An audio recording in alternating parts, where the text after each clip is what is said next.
Chapter 7, Group Decisions. This is a pretty good chapter, kind of fun. We're going to go through each section and answer these questions. How do people know when they're being logical or illogical? Best answer for that? When somebody tells them, I guess. The decision-making process is the process of identifying and choosing alternative choices of action. We are going to look at two parts of decision-making. Number one, how and why we make the choices we make. And the other part is going to be the steps that you take to make decision-making. So let's start with the steps here. According to the book, there are two types of decisions. There's rational or non-rational, and I think non-rational is irrational, correct? For those of you who are grammar freaks. Rational has 4 steps in making a decision, and I think we've seen these over and over and over again. Step 1, you ID the problem. Step 2, you think about solutions. Step 3, you evaluate this alternative solutions and select one, and then you implement it, and then you always do the feedback loop. So it's just a continuous loop. So there are 4 stages. Some barriers to rational decision making. Some problems are very, very complex. And they do take a lot of time. There's no black and white to them. Sometimes there are money constraints, time constraints, especially when you're working in a manufacturing environment. Decisions have to be made quickly, and sometimes there's not a lot of money. There are different capacities and values, skills, habits that all get thrown into the mix when you're trying to make a decision in a group. And sometimes you don't have all the information, or it's the wrong information. And then sometimes you have way too much information, which is very typical in our day and age. Different priorities. You can really get hung up if you've got 2 or 3 managers going one direction and 2 or 3 going the other direction, and the company wanting to go another direction. So there are different priorities. And then conflicting goals, which slightly go with the different priorities. So all of these get thrown together to make decision-making kind of difficult. And we're ready for question 1, and it should be question, not questions. And probably this would look better if it were a number. So now I'm satisfied. So question 1 is, what are the 4 stages of decision-making? Select all that apply. Then we move on down to non-rational decision-making now, and a lot of non-rational decision-making comes from these complexities. We sometimes do what is called satisficing, and we kind of compromise to the lowest common denominator, and that's simply because of time and money constraints, and that's the best we can do at the time. Maybe it's the lesser of 2 evils, but it just has to be done very quickly. There's incremental, which means you take small and tiny steps for your decision making and for changing something. That usually is not a good solution because it just doesn't get you where you want to go. And then a lot of times, and I'm not sure this is irrational or non-rational decision making, there's intuition. I suppose it could be, but I have known a lot of people who have very good instinct and intuition when making decisions in a business. So those are our non-rational decision making strategies, or some of them. The next thing that we'll kind of look at are analytics, and what they're talking about here is using quantifying. We're looking at data, big data, what they call data mining. So how can I improve my decision making using evidence-based management and business analytics? This also means that you have a relatively good research team working with you, or you have some really good numbers coming out of magazines or a database someplace.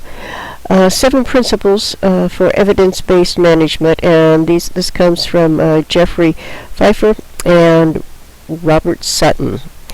And they say you treat your organization as an unfinished prototype, which means it's never done. It's never going to sit back and just glide. You're always going to be looking for the next biggest and latest. I guess Apple would be a very good example of this.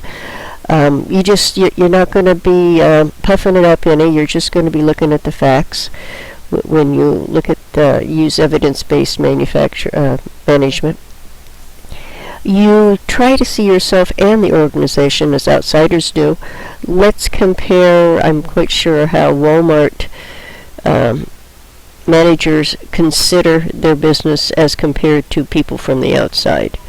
And I'm very sure that's a totally different picture. So you need to be able to step outside the circle.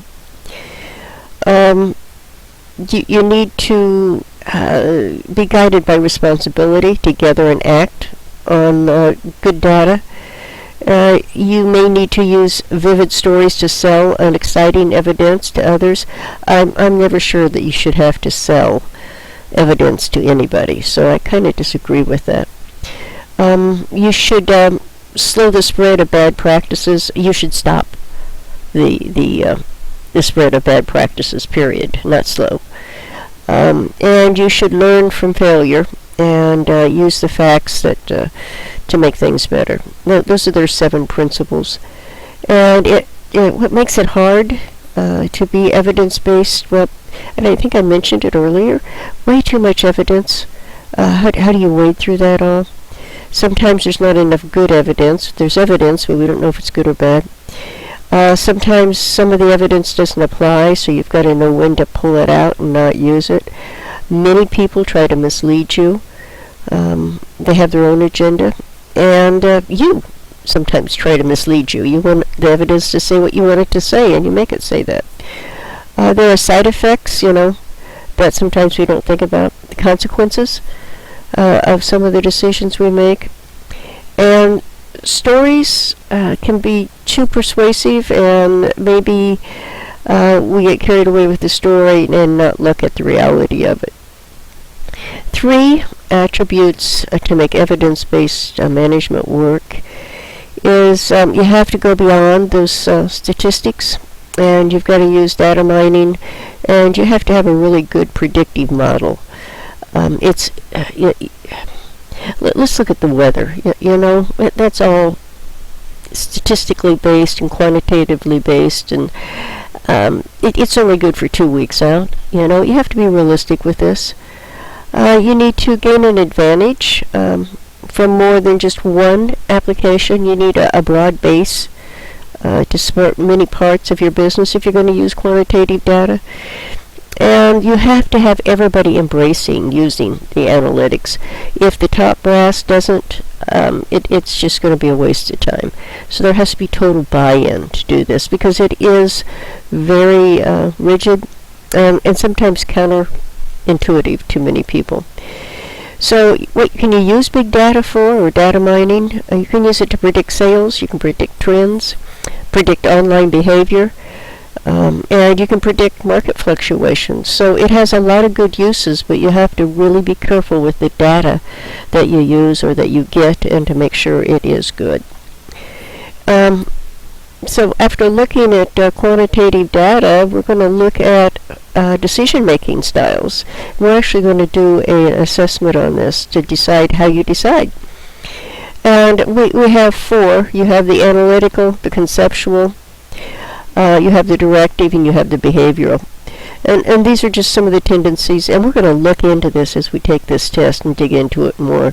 Directive is very action-oriented. You make quick and decisive decisions, and you focus on the facts. If you're analytical, you're careful with your decision-making. You consider more information and alternatives than the directive. The directive is like a focus, and the analytical is more like a broad beam, a floodlight, where the other would be like a spotlight. Conceptual, these are your intuitive decision makers. look at the big picture and kind of see where you're going. It's just a feel. And then the behavioral are very people-oriented. They hold meetings and they like to get lots of feedback and avoid conflict and do a lot of compromise. We're going to look into these more. We actually have a little test we're going to do. Basically, no test is going to tell you how to make good decisions. What it comes down to is you have to know yourself, you have to know how you influence others, and you have to be able to deal with conflict. That's really important. And it looks like we have question 2 here. And question 2 is, true or false? There is never too much information when making a decision. There is never too much information when making a decision. And I think this is going to become part 1. It's 10 minutes, almost 11 minutes long. And we will make part 2 starting with 7-4.